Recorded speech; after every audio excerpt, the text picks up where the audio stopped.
There it is. Okay, excellent.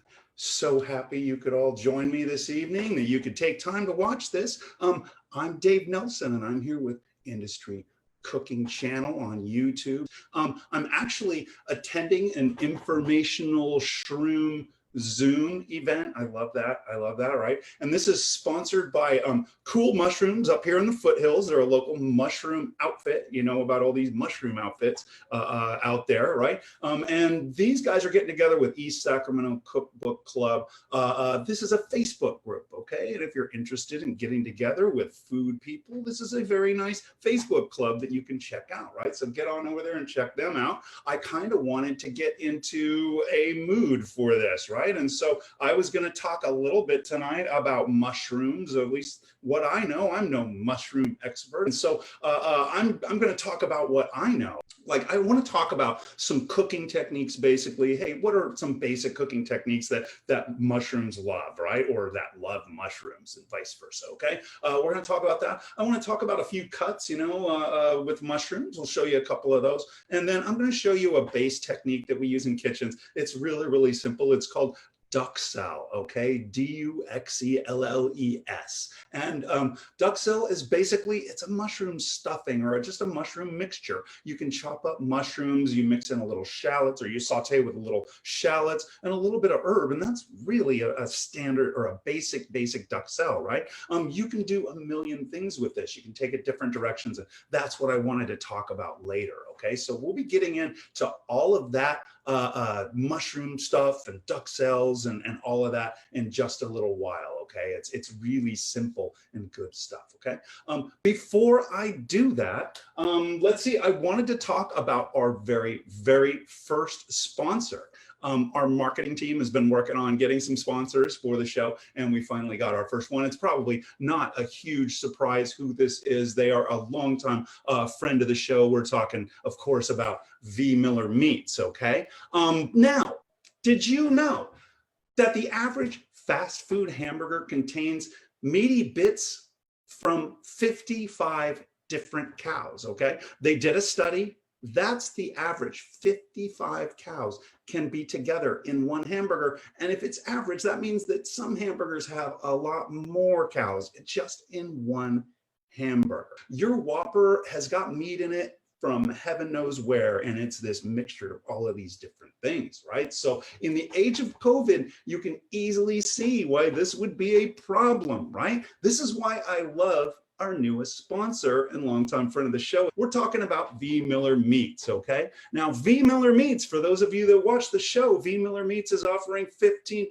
off on purchases for a limited time. All you have to do is mention Industry Cooking Channel. And if you don't know V.MillerMeats, let me tell you about it. It starts with the animals raised locally using the most humane and sustainable processes known to man. Here's a hint for you. All of those processes are the same practices that were used by our forebears way back in the day before industrial meat processing. Okay. At V.Miller, only a few head come in the back door a week, and that is what they sell at the shop. This is important. V.Miller doesn't have boxes of random meat parts from who knows where in the back walk-in, okay? So you can never have a burger that contains 55 cows or even 5 cows. Another thing to think about is they're all out there cutting the meat right in front of you, so you can see that they're working clean and safe, and they're working mindful. You can see it in front of you when you go in. It works a lot like those butcher shops must have worked like in the old days. I also want to mention V.MillerMeats. They feature 100% grass-fed, and this is important, grass-finished beef, okay? So these animals are coming from they're coming from Stemple Creek beef in Marin. Really beautiful beef. I'm a huge fan. It tastes like beef from back in the day. It's really amazing stuff. Grass-fed and grass-finished. V.Miller also features naturally raised pork from Rancho Llano Seco, okay? Again, huge fan. I wish I could stop dreaming about Rancho Llano Seco pork chops, because I wind up waking up in the middle of the night chewing on my pillow. They're so delicious. I dream about them, okay? While you are at V.Miller, you have to check out their sausages, their savories, their grab-and-go dinner boxes, and of course, look into their essential broth collection. Okay, everything at V. Miller is all natural and made in-house by a crew of seasoned meat chefs. If you want to shorten your food supply chain, get on down to V. Miller's shop. And don't forget to mention Industry Cooking Channel for 15% off. That's 15% off of one of the most natural and unique eating experiences around. Again, mention code Industry Cooking Channel for 15% off at V.MillerMeats. New school butchers, kicking it old school. Let's see, so we're gonna get into the show now, some mushrooms, okay? I'm gonna be sharing some cooking tips, and I'm gonna be talking about like cutting mushrooms and prepping them and things like that. And then I'm gonna talk about making a classic technique, French duxelles, okay? It's just chopped mushroom, it's a mushroom filling, and it's something that I can use in a ton of different preparations in the kitchen, and it's probably in a lot of items that you're already familiar with. First of all, when we're cooking mushrooms, I'm usually looking for, and this is my opinion, I have very pert opinions about cooking mushrooms. I'm really big on getting some golden brown on my mushrooms. That means I like high heat cooking methods. I like dry heat cooking methods. I don't want to throw my mushrooms in some boiling water where they're just gonna kind of make stock or broth or something, right? I love to like sear them off and have that golden brown umami mushroom flavor just bursting out times 10, right? I'm a huge proponent of this. So when people ask me how I like to cook mushrooms, I'm always all about some sort of searing, okay? And that's gonna mean saute, that's like high heat, small amount of fat, and just letting them get golden brown, right? You know, that's the idea, right? So saute, grilling, that's another method that's high heat, dry heat, and I can get a really good sear on there and get that umami flavor that I'm looking for from the sear, okay? Let's see, another method is roasting. If I'm roasting mushrooms, I'm prepping them, I'm making sure they're very dry. I might toss them with a little bit of oil, and then I'm spreading them out as much as I can. I want space in between the mushrooms. I don't want shingling, in other words, right? They shouldn't be on top of each other. And if I can get them all spread out and put them in a super hot oven, I can get some golden brown all over those mushrooms and get all that umami that I'm looking for. So again, the watchwords for cooking mushrooms in my book are high heat, dry heat methods, searing / saute, whatever you want to call that, you know, in a pan. We are talking about grilling, we're talking about roasting. Okay. Now, as far as making stews and soups and broths, I mean, mushrooms are awesome for that. I tend to go with that idea, if you're familiar, of braising, where you do dry heat first and then go with a moist heat and cook it in a sauce, a savory sauce, and let it all blend, right? So I kind of like that idea with mushrooms. If I'm going to make a broth with mushrooms, I do want to get a little bit of caramelization going on them. So I would tend to sear them off, get some of that GBD, what we call GBD in the business, right? And that means golden brown delicious. Okay, I want to get them GBD all over, and then I work them into a broth, and then that broth is just going to be umami, that woody, almost smoky taste that you get from mushrooms. So let's see, that's pretty much it as far as like cooking, you know, thoughts on cooking mushrooms. Okay, let me do a little quick scene change here. I'm going to kind of get ready to do a little cooking, and we'll do some mushroom cuts and then make a duxelles. This is going to be a super easy day. Boom, there it is. I like it. Okay, that's pretty good. Yeah. So the first thing I wanted to do is I'll talk about washing the mushrooms, I guess. Let's look at that. That'd be a good place to start. I'll pull my mushrooms over here. And what I have here are just domestic mushrooms, or button mushrooms, however you want to kind of say that. And they're not pretty ones, and that's okay. That's kind of why I wanted to do duxelles. You can see some of them are pretty beat up, and some of them have long, funky stems. That's kind of what I wanted to talk about, okay? Now, as far as like cleaning the mushrooms, many chefs just recommend going through with a towel and just kind of wiping them off. Other chefs are a little bit more prone to want to give them a super quick rinse. I tend to fall into that category because sometimes, you know, you're not sure what growth medium they might have used in those mushrooms. Oftentimes it might be manure based, and even though if they might have sterilized that manure, it's still manure. And I'm just old fashioned about that. I try to get keep as little feces in the food as possible. So I like to give my mushrooms a good quick rinse. The trick with this is don't let them soak. Don't let them sit in the water. You're getting them in the water. Get them clean and get them right out of the water and get them on a nice towel and have them drying up. And the big thing here is if you leave them sitting in water, mushrooms are like sponges and they'll just soak up a ton of liquid. Later on, when you're trying to do a dry cooking method with them and they've got all this water kind of pouring out of them, it's very, very difficult to get that golden brown delicious that you're looking for, that GBD, right? And so we tend to just, I tend to just go in and out of the water really quickly. If I see any little bumbles on there, I'll get them off with a towel, okay? And my mushrooms are clean. I already kind of did that. I wanted them to dry a little bit, so I washed them up a little bit before, okay? Now, one of the things I kind of pointed out, I picked up my ugliest mushroom a second ago. I'm gonna show you as my first cut, something that's very, very old school, and this is something that I never really mastered. It's a cut I never really mastered, but I think I can do it well enough to just kind of expose you to what that looks like, okay? So I'm gonna show you kind of an old school fluted mushroom, okay? When I was a kid, this was the thing. We wanted to teach you to flute a mushroom, and it really kind of just trained you to get some eye-hand coordination with a paring knife, right? And so that's what I'm gonna show you first. Let me get a little sip here. This is good stuff. I love mushrooms. Mushroom party, whoop, whoop. You better believe it. All right. Oh yeah, got lots of people out there. So let's take a look at these mushrooms, and I'm gonna pull them down onto the counter, and I'm gonna go grab a paring knife real quick. I'm actually gonna grab 2 paring knives. These are the ones I wanted, right here. I'm grabbing 2 because, as I said, I've never really mastered this, and it's been a while since I've done it, so I'm not sure which knife I want to really use with this, okay?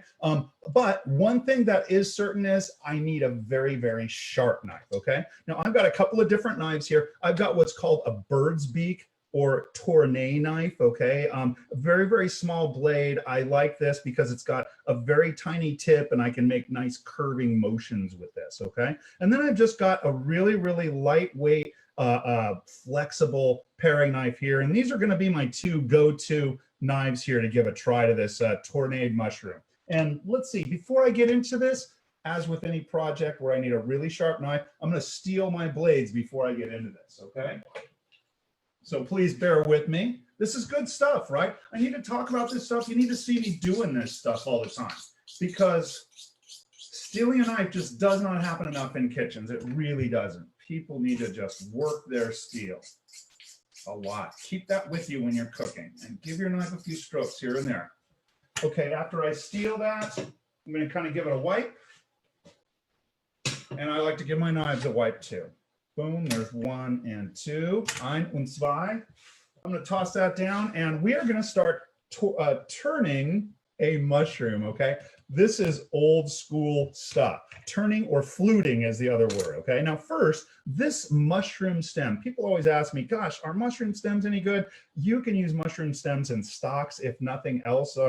I find that shiitake mushroom stems, they're a little bit too tough to like chop up and cook into things, but something off of a button mushroom like this, a domestic mushroom, these guys chop up just fine into this duxelle that we're going to be looking at later, okay? So I'm going to try this bird's beak knife, and I'm going to go ahead and try and flute this mushroom. Now, you can see this mushroom's pretty torn up, and back in the old days, you would get a box of mushrooms in a kitchen in the old days, and that's pretty much what you get. It's all ripped up, so they got to make sure that it looks pretty. Some places would just peel the mushrooms where they just grab the edge and pull the parings off and just peel the mushroom all the way so it looked white. Pretty cool. And that's what young apprentice chefs would be doing, is going back there and peeling those mushrooms, okay? All of these parings that come off of here, where do they go? You can work that into a duxelle, and that's going to be the moral of the story here. Any and all mushroom trimmings can go into this duxelle that we're going to be making later on, okay? That's what duxelle is all about. It's about utilizing all of the mushroom trim they used to generate back in the old days, just trying to make their fungus presentable on a plate. They did a lot of this. You can see me just kind of doing that, but that mushroom looks white now and pretty, okay? They might even press the tip of their blade into the center to make a star. This is really, really old school. You would see this on the Titanic, okay? Boom. So there's a little star. Let's just do a fluted mushroom real quick, or a turned mushroom. So I'm gonna pop off the stem. And with this one, I'm gonna hold the blade and I'm gonna pivot the mushroom on my fingernail. You guys see how the mushroom is kind of pivoting there like it's on a ball bearing. And I'm going to sweep across the top of the mushroom. You have to have a razor sharp knife, and you want it to just shave one piece of mushroom off. And then you turn the mushroom slightly in your hand. It's called tourneing or turning. And you do another swipe, boom.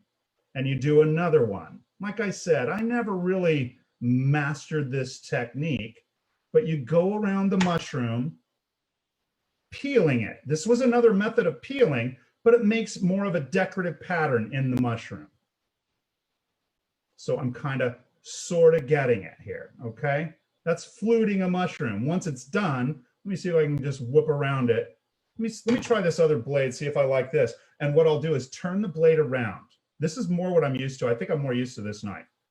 And yeah, I like this better. That's better. Boom.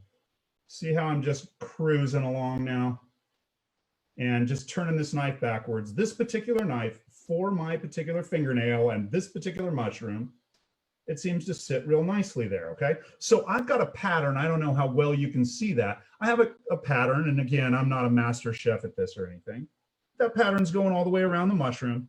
And then once you're done, you might shave off the top again and put a little pattern in there with your knife. Again, this is old school, 1900s cuisine. But that was kind of the dawn of modern cuisine back then, okay? All right, so you're in a kitchen showing students all of this mushroom work, you know, it's gonna generate a bunch of scraps. So I'm just gonna kind of push scraps over. I think next, let's actually talk about a few other mushrooms that I don't have, because I really only have these like domestic button mushrooms here, and they're not super exciting. I mean, we see them all the time, but I don't have any exotics here, okay? So I should mention something like a oyster mushroom or something, those kind of fan-shaped mushrooms. That's not something that I'm ever going to use a knife on. I tend to pull those apart so they are these long, lacy shreds. It's a beautiful thing. That's kind of what I do with those oyster mushrooms. Portobellas are another common mushroom that you see. Most people know that the portobellas, they have those ribs on the inside. Here, you can kind of see them on the inside of this mushroom. With a portobello, those are really exposed, and people will go around the inside with a spoon and kind of clean all of those gills out. If you cook a portobello mushroom and lay it out on a plate or mix it into a pasta salad or something along those lines, you're going to get a ton of black mushroom juice on your pasta salad or on your plate, just dribbling all over the place. So we clean out those fins so we don't get all that black on our plates and melting into our food, okay? So that's kind of a thing to know about portobello mushrooms. We're not gonna worry about it here. These are just our little domestic mushroom friends, okay? We don't have to worry about that. Let's do a sliced mushroom, okay? Now, this is kind of a student favorite. When people are just learning how to cook and how to use a chef's knife, they love doing sliced mushrooms, and I'll show you why. Let me get a good knife for this, and I'm going to give this blade a little steel too, okay? Sing, sing, sing, and I will wipe that on off. And we're going to get to the mushroom here, okay? Now, first of all, if I'm putting a mushroom on a plate, I'm doing a sliced mushroom, I'm going to be presenting that, and I don't want this huge, embarrassing stem hanging off there. So I'm just going to go ahead and zip that off. When I'm slicing mushroom, I usually have my stem even with the mushroom cap or slightly sticking out slightly, okay? And now, once those mushrooms are cut off, or once the stem is cut off, notice I'm kind of generating a lot of scrap over here, right? So I've got my mushroom on the counter, and a new cook has their knife hand, kind of their knife grip proper in their hand, and it's well balanced and everything. And then with their other hand, they have it in a claw motion, and they can run their knife up and down their knuckles without cutting themselves. When new chefs really master this, they're able to go across a mushroom really quickly like so. mushrooms, let me steel up my knife some more. That mushroom just kind of mashed. These are old mushrooms. Let me steal that fella some more. And then I'll just do a couple more like that. Okay. So in kitchens all over the place, you've got these young chefs just pop, pop, pop, pop, pop, pop. It's really loud. Mushrooms are flying all over the place. You know, it's like that. And you can always tell a new chef because they're making tons of noise, and sometimes they're just railing through it. Okay. I eventually got to the point where I would just keep my tip down and mostly just kind of sing through it. But I'm not really big on slices. Okay, I'm not a sliced mushroom man. I'm more of a mushroom wedge man. That's always my favorite cut. And you know, for preparations at school and things like that, I was always like, I like big chunky looking stuff, right? And so here's my wedge. Okay, I'm going to cut off the bottom. When I'm working with mushroom wedges and things, I like to use a paring knife rather than a chef's knife for that. Okay, so I'm going to trim off that bottom, and I'm going to leave a little bit of stem on that one. Okay, you can see a little butt hanging off of there. Okay. And I'll get rid of that stem, okay? And remember those stems, we're coming back to those.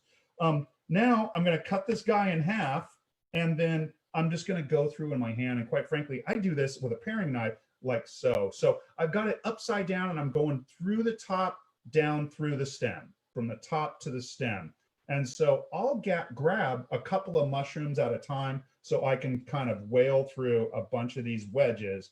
And then I just have these beautiful wedges. They all have, you know, a nice little piece of stem on them, and it's chunky, and I can get some beautiful searing on both sides of that. And it just looks gorgeous on a plate. I love chunky mushrooms like that, okay? And here's my next one. Get rid of that, cut this in half, and I've got both halves in my hand, and I'm either going from the back towards the stem, or I'm going from the top towards the stem. Turn it around, zip, zip, zip, okay?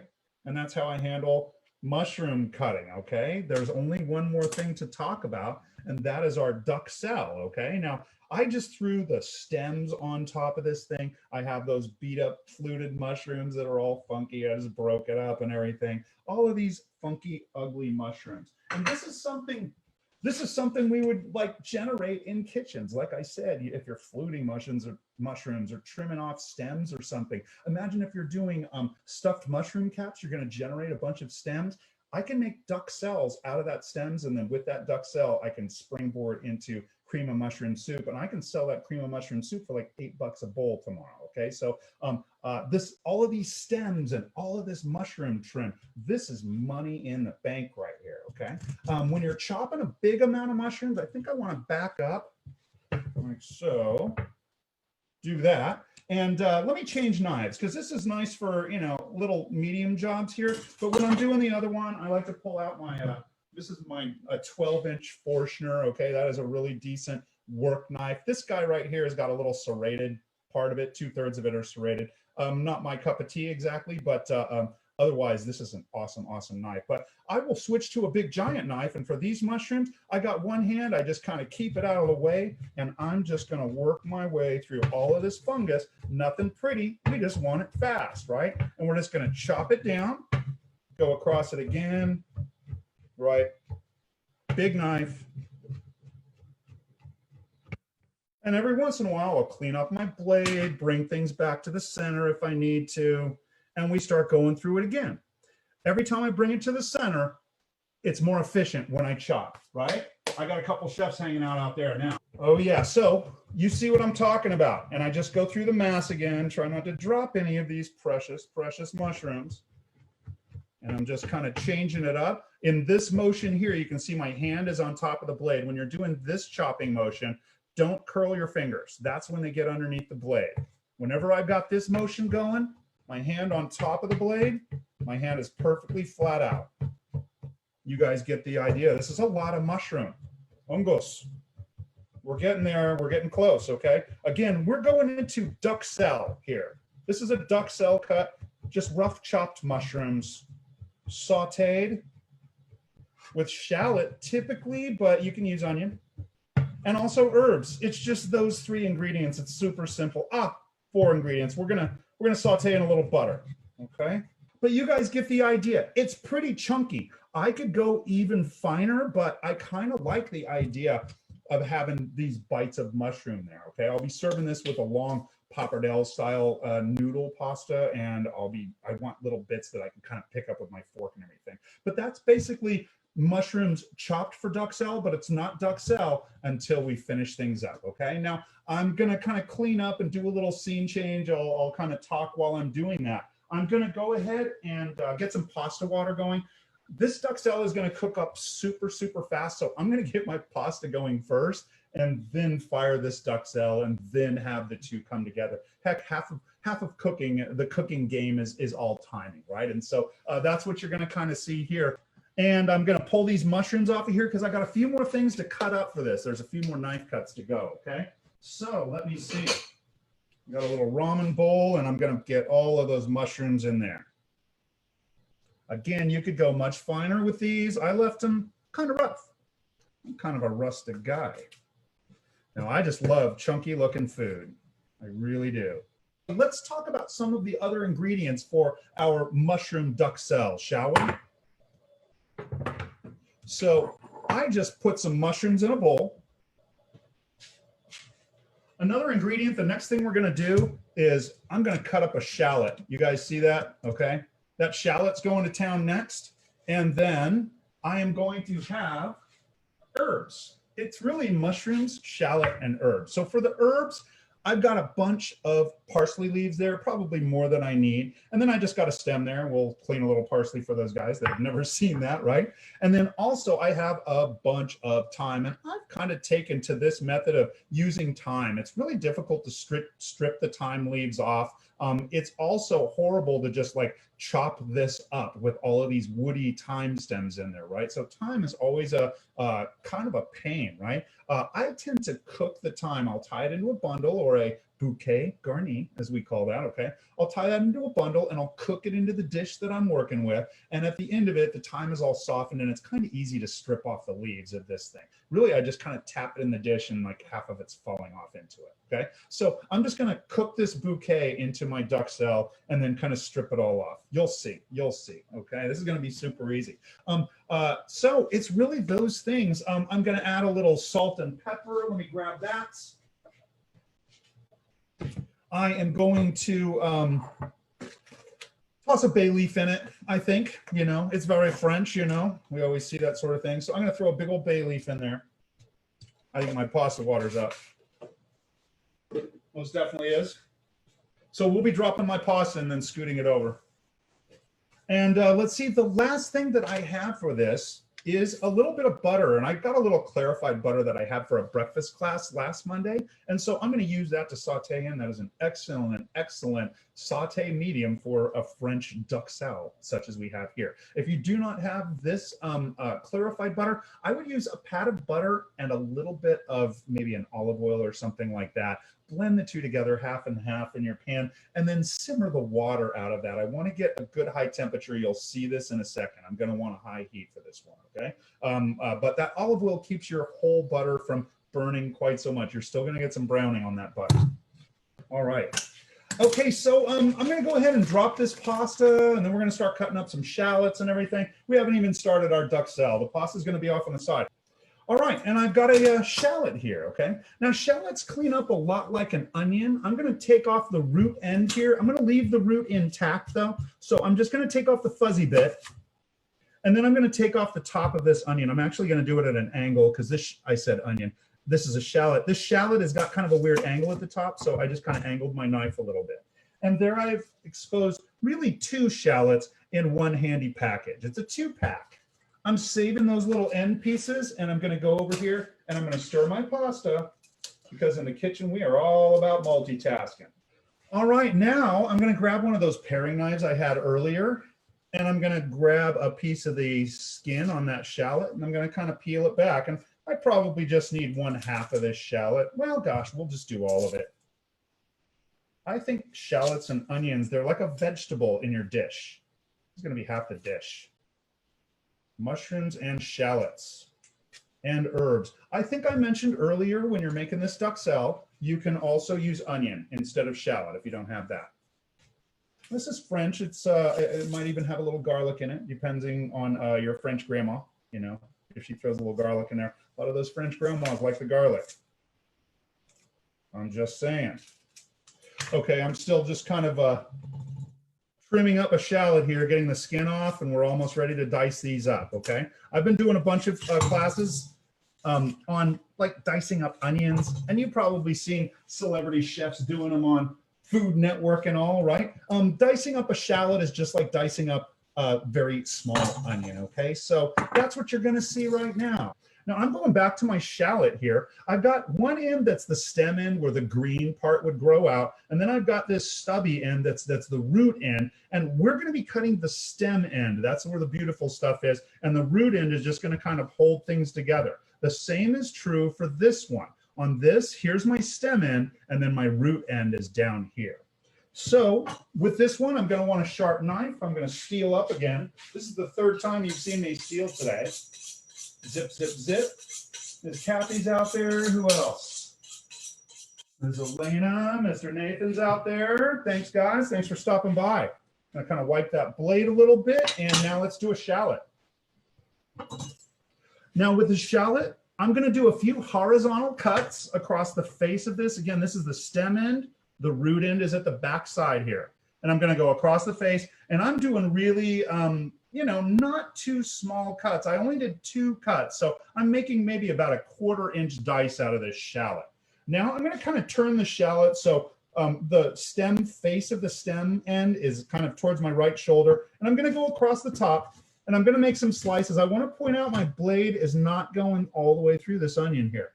Okay, let me change that angle for you, okay? The blade is not going through. Let's try this angle. So I've just made kind of a cross hatch on that. This is going to give me pretty much a minced shallot, okay? It's going to almost disappear in the mushroom. And now I'm going across the face of the shallot itself. I've kind of turned that one end away from me. And that last little bit, there's just a tiny little piece of root there. I'm going to kick off to the side, and the rest of this, I'm just going to mince on up, kind of rough at this point. And I'll be running my knife through that a few more times, okay? Get rid of that stem that's going in a little pot for later. And now I'm going to do this big guy, okay? Again, I'm going through the stem end, the cut face of that here, okay? So I'm going to make my horizontal cuts first. By the way, if you go across the top of this and make vertical cuts, when you try and make those horizontal cuts, this whole onion just starts falling apart, okay? Let me just, a couple of steels here. Zip, zip, wipe that off. And a couple of horizontal cuts. I'm not going all the way through the onion here. And I'm going to do 3 of them on this one. Boop. I did not go through all the way to the back. That's all still being held together. And now I turn that cut face to my right shoulder. I'm a righty, and I'm going to start slicing it up. And my knife isn't going all the way through. Let me turn that.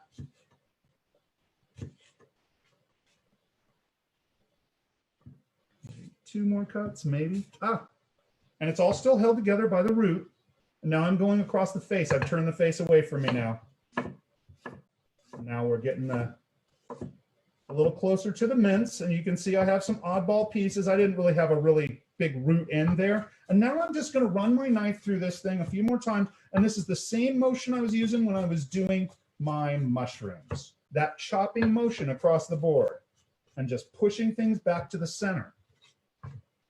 The more I get it into the center, the more efficient each stroke is going to be. And efficiency is key in the kitchen. Even if you're at home, right, doing a big Thanksgiving dinner or something, hey, you're in that kitchen for like 6 or 8 hours. You'll kill yourself if you're not efficient. All right, so my shallots are minced up very nicely, okay? And by the way, they're small enough that by the time this is all cooked off, they're essentially going to be disappearing into the dish. I'm going to put the shallots in a dish. I'm going to check my pasta at this time. All right, so there's chopped shallot, and we've got mushrooms chopped up for duxelles, classic French mushroom preparation used for fillings, used for sauces, used in pastries, mushroom tarts. Beef Wellington. You guys have heard of beef Wellington, right? Where they got the filet inside. There's usually, the classic has a little slice of pate on top. And there's also mushroom duxelles, this mushroom preparation that we're going to be playing with. We are freestyling here, people. Time to get fungy. Fungi. Oh, yeah. Now I'm cutting that pasta. I can just look at it and see that it's raw pasta in there. I don't know how well you guys can see that, but I'm not even going to taste this. It's uncooked pasta in the center there. So it's all going back in there. I'm going to go ahead and chiffonade up a little bit of herb. Let me rinse off my knife. All right, all right. We're doing a little bootleg culinary school here. It don't cost much because I ain't purty, but it's real. So ladies and gentlemen, we are looking at industry cooking classes. We are doing a mushroom duxelles, and the next thing I am looking at is a little bit of herb for this, okay? Mushroom duxelles is pretty much mushroom, shallot, and herbs. I've got just a kit and caboodle of parsley leaves here. These are Italian parsley leaves, and sometimes in a dish like this, I might just throw those whole leaves in the dish just like that. I love the look of that, but for this one, I wanted to show you a knife cut. So we're going to do a chiffonade of these guys, okay? So I'm going to pull the rest of these off. When you're doing this, I pick through every stem, and all of these stems, I try and get all of the leaf off, but all of these stems are going to go into a soup pot later on down the road. This is what I make my chicken stock out of and all of that for my essential broth collection. So this stem is going with a collection of stems I had from earlier when I picked all of this stuff. And you can see my shallot pieces are in there too. I save all of those little bits and bobs up. I never get rid of that stuff. All right, so pasta's still rolling along. The next thing I'm going to do is I'm going to take most of this parsley and just chop it up for our duxelles, okay? Or not chop. I need to say we are going to make a chiffonade for this, okay? I know you're going to hate this, but I have to do one thing. Whenever I'm cutting herbs, that's just one of those jobs where I'm going to pick up a steel and steel up my blade. I do not cut herbs without doing that. Okay, so for a chiffonade, what we usually do, we'll kind of roll up the leaves. These parsley leaves are small, but it still works for them. Usually you'll see this with like spinach or basil leaves. And I have that razor sharp knife. I just steeled my blade and it is just singing through these herbs. I'm getting them razor thin, super thin. Look at that. I love the look of that. I'm barely moving my knife along the surface of these. It's just shaving the face of that.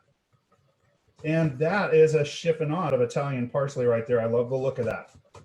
I'm also going to have that big bouquet full of thyme in this dish when we get it started. And it's almost time to start my duxelles,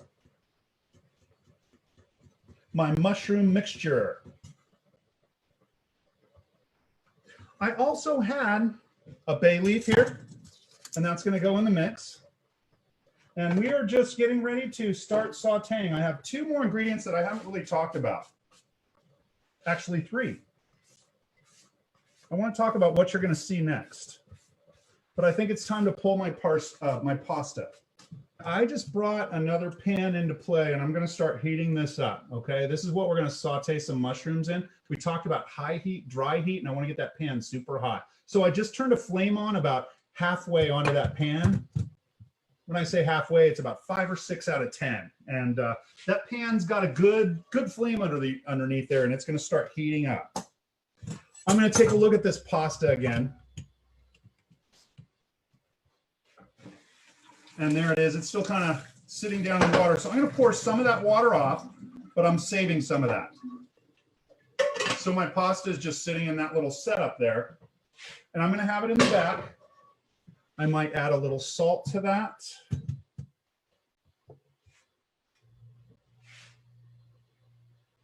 Of course, I will add a little salt to that. I will season that pasta. I'm going to add a little oil to it to keep it from sticking. And it's just going to hang out back there. Goodly amount of oil. Let me toss that. So those noodles are back there. They're soaking up a little seasoning. They got a little oil on them, so they're not, hopefully not sticking too badly. I've got flame underneath this saute pan. This is a straight-sided saute pan. We call that a sautoir. I have mushrooms. I have shallots. And I'm pulling out two more ingredients. This is a finish here. And I didn't talk about this yet, but this is going on at the very end. I'm going to make a sauce. I'm going to finish it with a little pat of butter. And then I've got some goat cheese here, and I'm going to top each dish off with a little bit of goat cheese. Okay, so those are just chilled. They were in the refrigerator, and I'm going to use those at the very, very end of the dish as a finish. What you're going to see is some of this butter mixture going into the pan. And then I'm going to saute the mushrooms first. I want to get a little color. And then I'm going to work in these shallots and start cooking them out first. But I want to see some searing on those mushrooms. This is kind of a Nelson thing. I really like, some people will put the shallots in first. I really like to get that color on my mushrooms. I'm a big proponent of that. Okay, so I work my shallots in a little bit later. This is going to be finished with fresh parsley, the butter I was talking about, some goat cheese, and I'm going to use a little pasta water to adjust as a sauce, okay? And so that's what you're going to see here. I can feel heat glowing off of this surface right here. I'm going to put in a little fat, and I'm using about a tablespoon. These mushrooms are going to soak up some fat.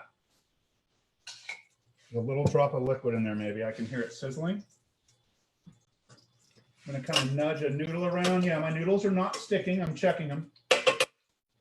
We're almost done, folks. This is going to be really quick.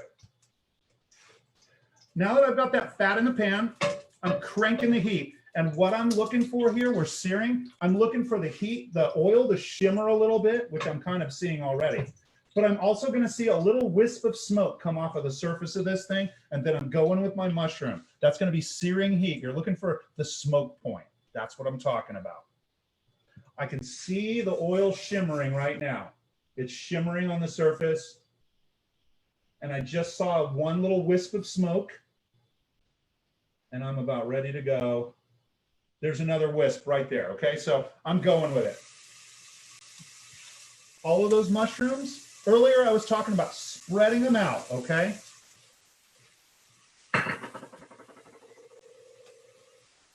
We're still talking about practice makes perfect. You do these enough time, gosh, you don't even think about this stuff anymore.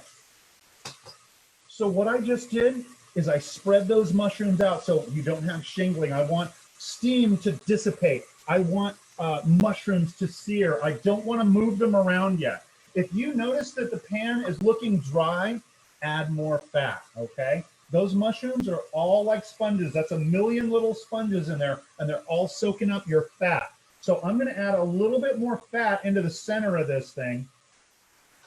And again, I've got it cranked as high as it'll go, and I haven't touched that pan. All I did was spread things out, and I stepped away. Step away from the fungus. And that's what we're doing. This is cranked as high as she'll go. Oh, Chef Stephanie, good to see you out there. I'm making Duxelles, Chef. And I can see fat in there. Again, I want to caution you, if you don't see fat, add more. You should be able to hear the sizzling in there. I'm going to give it a little toss now. Shake it and spread it out again. You don't want things on top of each other. We're making Duxelles. At this stage, I'm going to work in my shallot. So I got one layer of color on this. I see a little bit of golden brown. I'm going to start working shallot in now.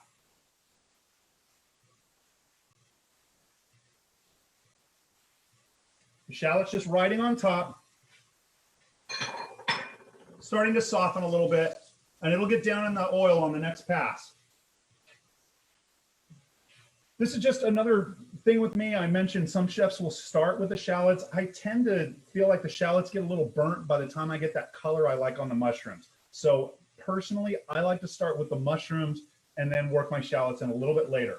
We call it progressive cooking technique, by the way. I'm going to drop a bay leaf into this. I should have done that in the beginning. My apologies. But you're still not seeing me mess with this. I tossed it once. I spread everything out. And now we're waiting to get color on this side. It's cranked as high as I can get it. I'm cranking it hard. It's on 11. Oh, yeah. Oh, there you go. Chef Carissa Jones is out there talking about Duxelles in a profiterole, right? To make a little gougere. Or work it into the choux paste itself. It's beautiful stuff. You can just use it in appetizers and canapes, little mini mushroom spring rolls or mini mushroom filos and stuff. All of that stuff, it's Duxelles, baby. That's all it is. It's so simple, such a base technique. And like I said, tonight, I'm just throwing it on pasta, right? It's so simple and good. It's umami times 10, especially if you get that good sear on these mushrooms.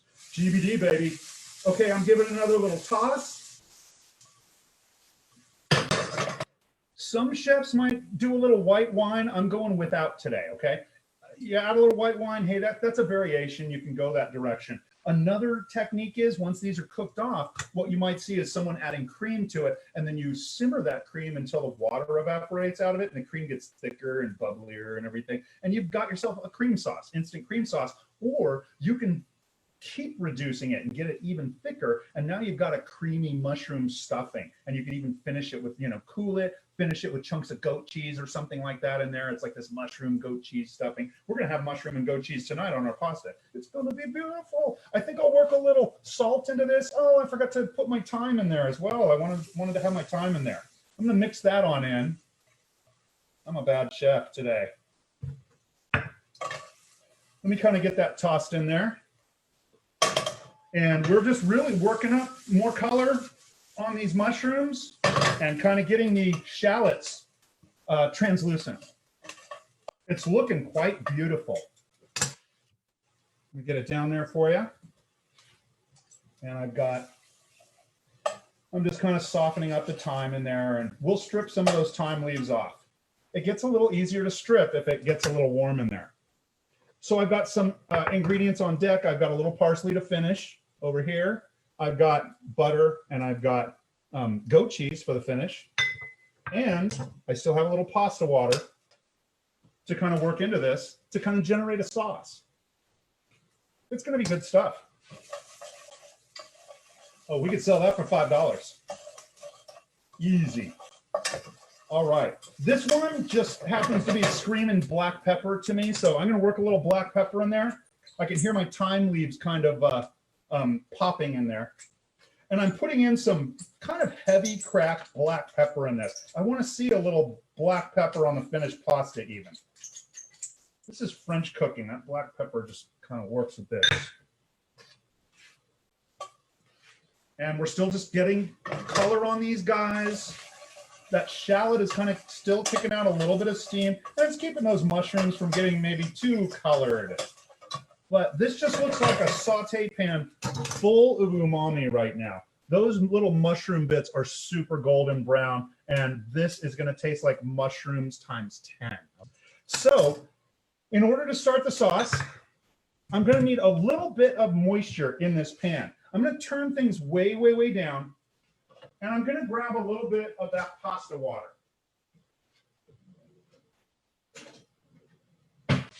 So it's underneath my pasta.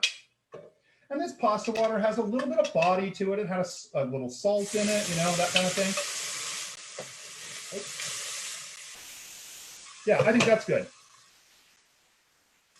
Okay, so now what I did just then when I added that water was I kind of deglazed all of the deliciousness, okay, that caramelized mushroom goodness that was stuck to the pan. We call this fond, by the way, F-O-N-D. So the mushroom fond was just deglazed into this liquid, and now this liquid has a very intense mushroom flavor. Remember, we just got golden brown delicious on every single surface on those mushrooms, and they have a lot of sides since we chopped them down so much. So this is like a ginormous boost of umami in this pan.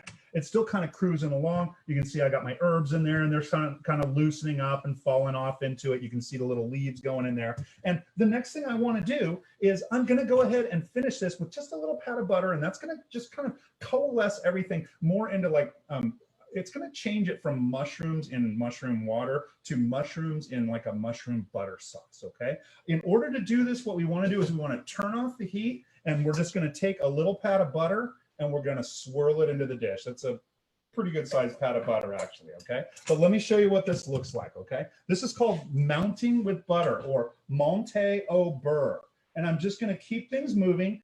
Very important that the heat is off right now. And if I can melt this butter into it slowly enough, the liquid pasta water that I used in the pan is going to turn into a mushroom butter sauce, okay?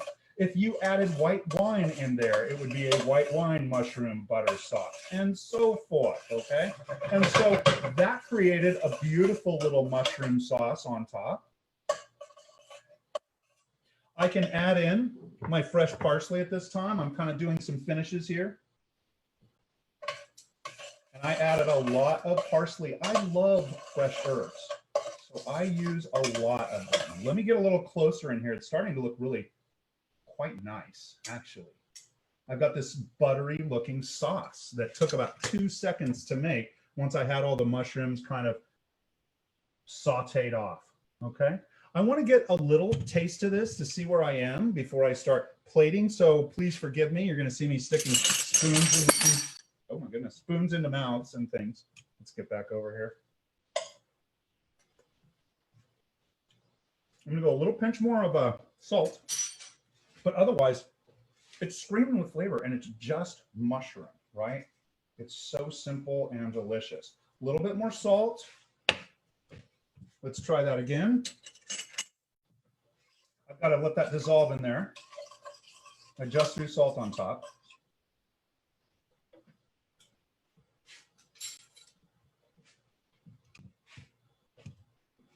That's really what I'm talking about.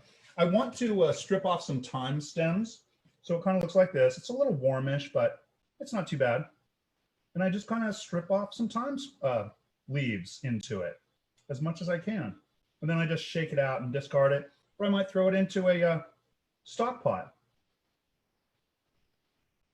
So I have just found it's much easier to strip them when they're a little bit warm. This might look weird to people, but this is kind of one preferred method I'm doing these days. I'm just going to flick it a few times. And yeah, I got a bunch of thyme in the mix now. So that's looking really nice. I might add, you know, just adjust this sauce with one more drop of liquid here. But that's about it. Just a tiny drop. But I think that's about all I need. I'm getting ready for finishes now. And I'm going to have my pasta. So I'm going to serve, I just am of the opinion that noodles need to go in a ramen bowl. So I just serve my noodles in ramen bowls now. I don't know why anybody does anything else. So let me grab a few of my noodles. Before I plate the noodles, I want to taste them as well. I want these noodles to be seasoned and standing on their own because this sauce is right where it needs to be. And if these noodles are not seasoned, then it's going to take away from my sauce. Well, that noodle's nice. Plenty of seasoning. No problem. All right.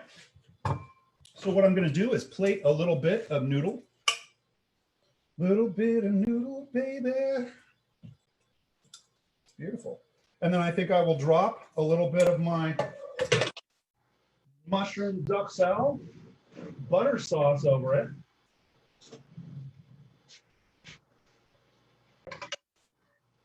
A little of that. Make sure it's getting the juice in there. When you're doing sauce for a plate, the general rule is enough sauce for every bite of pasta. So simple and beautiful. The pasta on its own is all nice and shiny. And then finally, I'm going to have enough of this goat cheese for two here, but I wanted to show you the packaging with the goat cheese, how it's kind of hard to open. I always open these with a pair of scissors, and I just cut away all around the goat cheese. And then it's ready to work with. You can just pull it right out.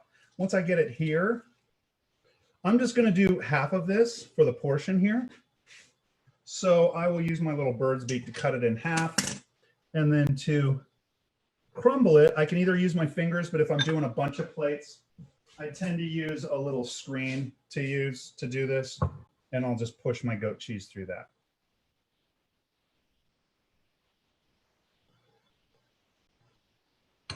And I like to give it a few taps. And that's what my goat cheese looks like. And I guess the only other thing I might do is add a little more fresh cracked pepper on top so I can see it on that cheese. And then also poke in just a couple of my whole parsley leaves. Why not? And that's it, guys. Mushroom duxelle pasta. I'm just going to drop those very naturally in there. I don't like to, that's an ugly one, but I don't want to poke them in too much. I want them fairly natural, as if they just fell off of a tree. Boom, there it is, slightly offset. And there's my little goat cheese pasta, guys. That was my thing. That was my spiel. So let me see here. What do? We talked about some cooking methods for mushrooms. I really just work with domestic mushrooms, pretty straightforward stuff. But we talked about cooking methods, mostly dry heat, high heat methods. Get a little bit golden brown on those, sear those mushrooms, and you're going to get maximum flavor out of them. Let's see. After that, we talked about some cuts. I talked about some mushrooms I don't really want to take a knife to. They're beautiful, just pulling them apart. Other mushrooms, I can kind of cut them up, and I showed you several different knife cuts with mushrooms. We showed you fluting, we showed you wedges, we showed you slices, and we showed you the duxelles, chopping up those mushrooms. Once we put the duxelle together, it was mushroom, it was shallot, and some herbs. You didn't see me measure anything because it's not really a thing you measure. This is more of a technique. It's one of those things that a young cook keeps in their back pocket in a kitchen, because you never know when you need a bunch of mushroom flavored something stuffed into another thing. You get my meaning, okay? So that's what duxelle is all about. There it is, okay? I want you to remember, every Monday I'm right here at 4 o'clock doing these industry cooking happy hours, okay? These shows distill decades of kitchen industry wisdom into tasty little nuggets that you just won't see on other so-called food networks, okay? Also watch for Between Two Stoves. That plays every Thursday at 4 p.m. on Facebook Live, and those are bootleg interviews with regional chefs, bakers, butchers, farmers, and others on the front lines of our local food industry's struggle to survive.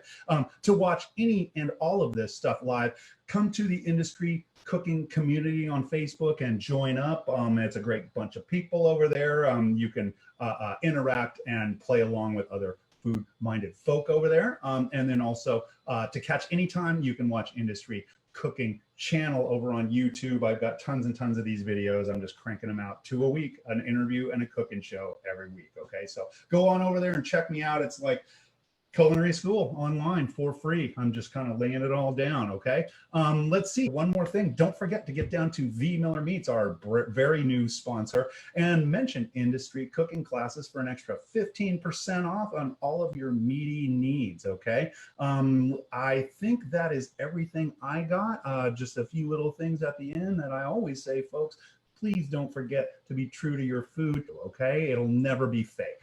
Also, don't forget that the party is always in the kitchen. Ladies and gentlemen, class is dismissed.